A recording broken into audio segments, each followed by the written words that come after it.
शुक्लां ब्रह्मविचारसारपरमामाद्यां जगद्व्यापिनीं वीणापुस्तकधारिणीमभयदां जाड्यान्धकारापहां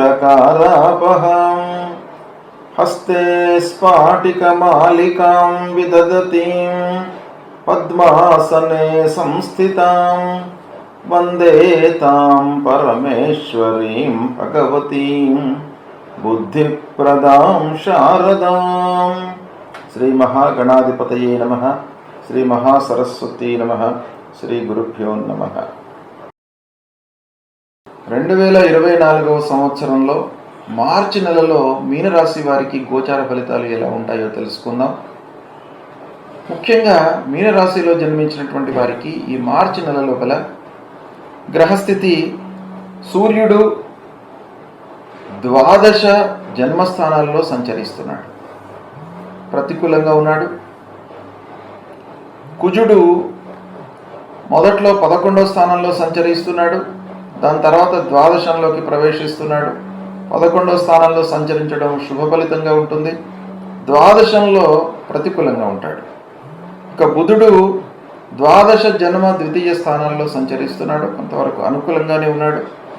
బృహస్పతి 2వ స్థానంలో సంచరిస్తున్నాడు, అనుకూలంగా ఉన్నాడు. శుక్రుడు ఏకాదశ ద్వాదశ స్థానాల్లో సంచరిస్తున్నాడు, అనుకూలంగా ఉన్నాడు. శనీశ్వరుడు ద్వాదశ స్థానంలో సంచరిస్తున్నాడు, ఏలనాడు శని ద్వాదశంలో ఉన్నాడు, ప్రతికూలంగా ఉన్నాడు. రాహువు జన్మస్థానంలో ఉన్నాడు, ప్రతికూలంగా ఉన్నాడు. కేతువు 7వ స్థానంలో ప్రతికూలంగా ఉన్నాడు. ఈ విధంగా గ్రహస్థితి ఈ మీనరాశి వారికి మార్చి నెల లోపల ఉంది. ఓవరాల్గా మనం చూసినట్టయితే ప్రధానమైనటువంటి గ్రహం లోపల గురువు అనుకూలంగా ఉన్నాడు, శని రాహువు కేతువు ప్రతికూలంగా ఉన్నారు. కనుక అన్ని గ్రహాలను కూడాను దృష్టిలో పెట్టుకున్నట్టయితే సామాన్య ఫలితాలు ఎక్కువగా గోచరిస్తున్నాయి, సామాన్యంగా ఉంటుంది ఫలితాలు. కనుక ఉద్యోగ ప్రయత్నాలు మట్టుకు ఫలిస్తాయి. అంటే చదువు పూర్తి చేసుకొని ఉద్యోగం వేటలో ఉన్నటువంటి వారికి మట్టుకు ఈ మాసం అనుకూలిస్తుంది, ఉద్యోగం లభించేటువంటి అవకాశాలు ఉన్నాయి, ఉద్యోగంలో స్థిరపడతారు. కొత్త ఉద్యోగంలో చేరడం మూలకంగా ఆదాయము రాబడి అనేటువంటిది ప్రారంభమవుతుంది. అయితే కొంత ఇబ్బందులు మట్టుకు తప్పవు. ఉద్యోగంలో చేరడం అనేటువంటిది సంతోషమే అయినప్పటికీ కొన్ని ఇబ్బందులు కనబడుతున్నాయి. కనుక 1కి 4 సార్లు ఆలోచించి మీరు పనులు చేస్తూ వెళ్ళండి, పని భారం మట్టుకు పెరుగుతుంది.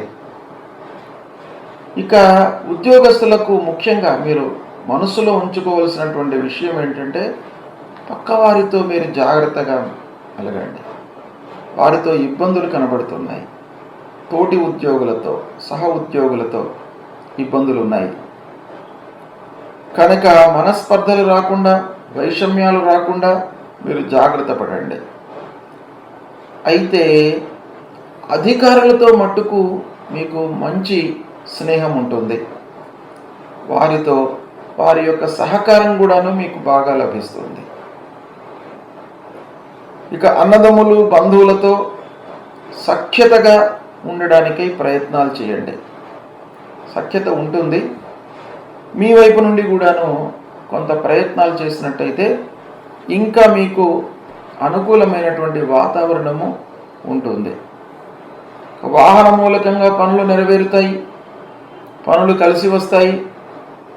కొన్ని రిపేర్లు కనబడుతున్నాయి వాహన విషయం లోపల, అది మాసాంతం లోపల ఫోర్స్డ్గా కొన్ని రిపేర్లు ముందుకు వస్తాయి.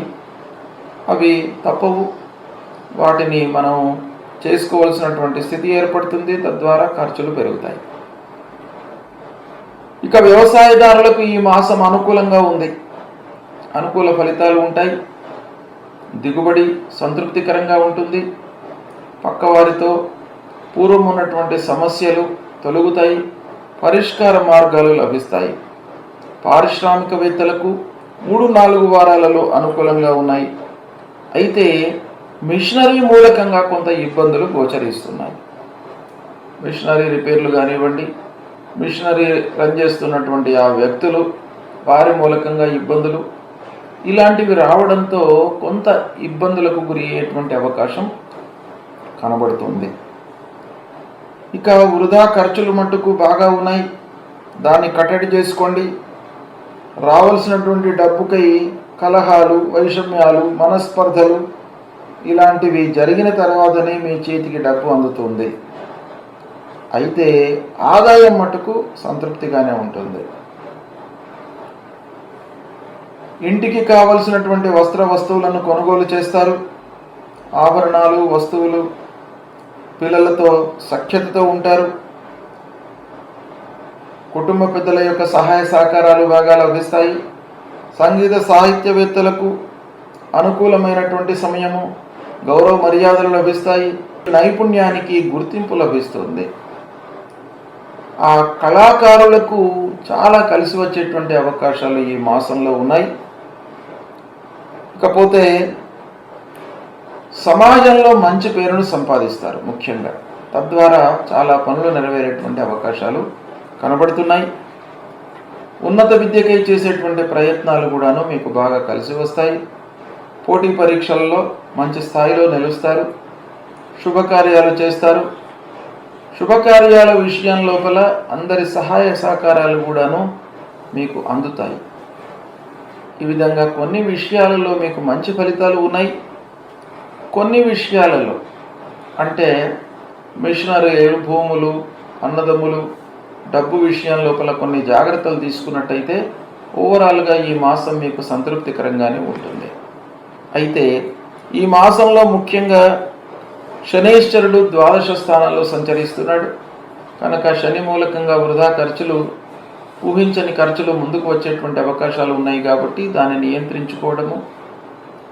తర్వాత నీలాంజన సమాభాసం రవిపుత్రం యమాగ్రజం ఛాయా మార్తాండ సంభూతం తం నమామి శనైశ్వరం అనేటువంటి ఈ శ్లోకాన్ని ప్రతినిత్యం చదువుకోండి. ఆంజనేయ స్వామి దేవాలయానికి వెళ్ళండి. ఆంజనేయ స్వామి దేవాలయానికి వెళ్ళి 3 ప్రదక్షిణాలు చేసుకోండి స్వామివారికి. మీ లోపల ఒక మనోధైర్యాన్ని ఇస్తాడు. మానసికంగా మీరు దృఢంగా ఉన్నట్టయితే అద్భుతాలను మీరు సాధిస్తారు. కనుక మానసికంగా దృఢమైనటువంటి ఒక స్థితి మీ లోపల ఏర్పడాలి అనంటే మీరు ఆంజనేయ స్వామిని కొలవండి. ప్రతినిత్యం కూడాను ఆంజనేయ స్వామి దేవాలయానికి వెళ్ళండి. ఆ హనుమాన్ చాలీసా పారాయణం చేయండి. అమ్మవారిని కొలవండి. అమ్మవారి దేవాలయానికి వెళ్ళండి. విఘ్నేశ్వర స్వామిని కొలవండి. ఆటంకాలు లేకుండా ఉంటాయి. ఈ విధంగా చేసినట్టయితే మీకు ఈ మాసంలో ఆ గురువు 2వ స్థానంలో ఉన్నాడు, శుక్రుడు బాగా ఉన్నాడు, బుధుడు బాగా ఉన్నాడు. కాబట్టి చాలా మటుకు ఈ విషయాలలో మీకు మంచి ఫలితాలు కలిగేటువంటి అవకాశాలు ఉన్నాయి. కొన్ని జాగ్రత్తలు, పరిహారాలు మటుకు తప్పవు, తీసుకోండి. శుభ ఫలితాలను పొందుతారు. శుభం.